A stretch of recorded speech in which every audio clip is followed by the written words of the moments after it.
So for my community event, I went over to Beaver Stadium and went to the All Sports Museum, where for the month of August only, they were hosting a tribute,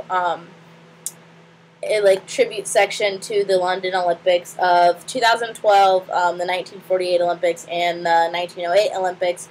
So there's a lot of memorabilia and that were from all three of those Olympics. And the reason I decided that this would be a good community event is because we just got done discussing how much impact sports can play, like a political role, and the things like the platform some of these athletes have that regular everyday people don't have, so that these athletes are in an interesting position that not always is very political, but sometimes can be, and they can be a catalyst for change or an activist for a cause. And so that's why I thought it would be an interesting place to go for my community event.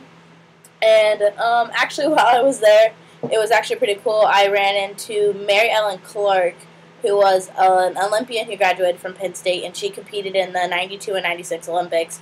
And she was a bronze medalist for women's diving. And so I met her, and she was talking to me and my friend who went with me over to Beaver Stadium, and she was saying that that afternoon she was going to be on a panel with a few other Olympians that had graduated from Penn State. And one of the ones she told me about was Royal Mitchell. And she told me about all four of them that were there, and the one that I found was interesting was Royal Mitchell, because he actually participated in the Paralympics, and that is the Olympics that are hosted for people that have disabilities that still want to compete at world class, they're still top level athletes. And he competed in 2004, and he was a medalist in both of those.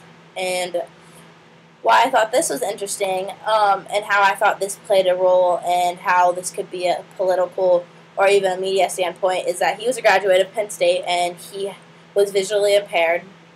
And what that ended up meaning for the university is, back in 2009, kind of with the help of Mitchell Royal, Penn State, for the first time ever, hosted the U.S. Paralympic Academy, and that brought a lot of the U.S. members of the Paralympics team, and they did demonstrations for people of the university, and also offered classes for not only people with disabilities, but for anyone who would like to get interested in the games and learning about the games.